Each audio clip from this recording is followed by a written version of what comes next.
Okay, so let's break that down. Yeah, I want to know like what did it Yeah. like as far as the furniture at the beginning? How many sets did you have, and then did you just like buy a certain amount of sets every so often? And does one set, I'm gonna hit you with too many questions now, so I'll stop here. But Uh-huh. does one set stay as a set and it goes from house to house, or do you intermingle sets with each other? So our system is essentially every house should go to another house. So people always say to me like, how do you charge? So when it comes to cost of staging, we're very affordable. Our cost is very competitive to a lot of other staging companies. Mm-hmm. Um, but my mindset was never so much that I wanted a huge warehouse and I wanted all of these offices.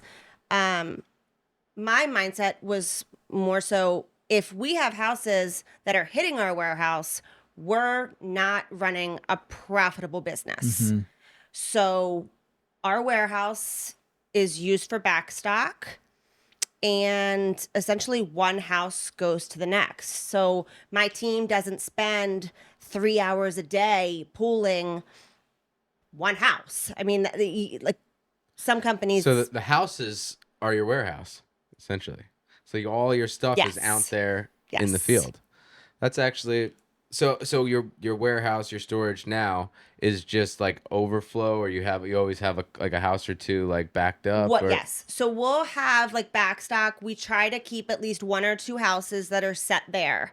Other than that, it's more so large dining tables, smaller dining tables, just in case if we remove one of your properties and if it has a small dining table, but it's going into a house that has a large dining table, we need to have that available.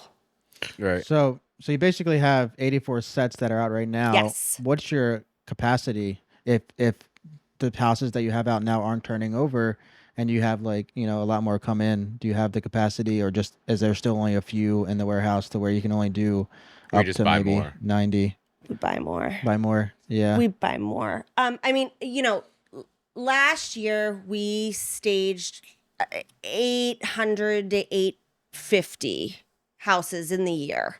Holy shit! So I, that's like you turned over the same sets like 10 times almost.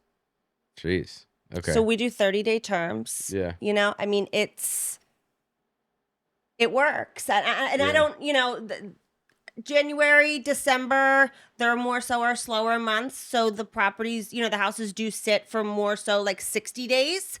But it's very rare that a whole house actually gets unloaded back into the Mm-hmm. warehouse. Wow. At what point did that start happening? And like, I guess, Mm. from the beginning, maybe you had to take your, 8 sets that you had back to a warehouse, or was it always like that from the beginning? And then you just continually grew as your business grew as far as the furniture that you That's a had? really good question.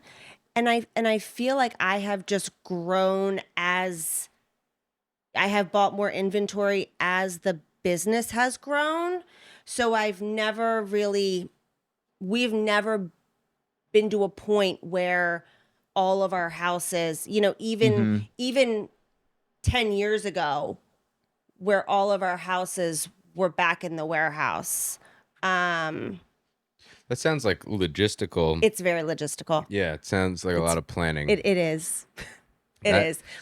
My mind's constantly spinning and on because what's you also have next. to think about, I'm like in my head like building out this business. Like you also have to think about, so like the house that you have staged for me might not fit, like you said, a dining room table, whatever, might not fit. You might have a 6 bedroom house here, and you got to like think about one house going to the other and the type of furniture, the size of the furniture, like all that stuff. So how does your team like look, and who does that planning? Like, is it you that does all the planning? Do you have people besides your installers that are helping you do that kind of planning? Yes. So we have our designers that are in each property. I am more so on the back end overseeing what they're doing virtually, which is where I come in with the logistical. This is going to go here. This property is going to go to this property, and this is what we need for this property. this coffee table might be a dated coffee table, so that can come back to the warehouse and we'll replace that. It's that kind of stuff. But when it comes to bedrooms, and rooms being staged and the logistics of that, I try to keep everything very consistent. We are more investor based than we are homeowners, right? So a lot of our clients like consistency. You come to us because it's consistent. You've worked with us before. You know what you're going to get. You know the process. We're very easy to deal with. So wait, for retail buy, like, so if you were to, let's say, stage somebody that was like just a retail, like your husband sells retail Yes. houses, right? Yes. So are those people easier to work with or harder to work with than investors? And do you charge them more? They're about the same because we've already most likely established the relationship with the realtor, right? Okay. Most of our clients come to us from a referral, or they follow us on social media, so they see our work repetitively day in and day out. What's your percentage like of investors to retail people? I would say 85. Investors? Yes. Oh, damn. Okay. We have a very, very high percentage of investors.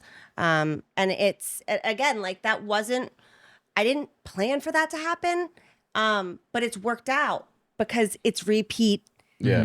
It's repeat business, and it's building the relationships, it's building the trust. Yeah, I imagine it's way easier to have the same guy doing 10 houses a year than dealing with 10 different realtors and 10 different Well, it's probably homeowners. just in general easier to deal It's with a text investors. message. It's a text message for the most part. Yeah.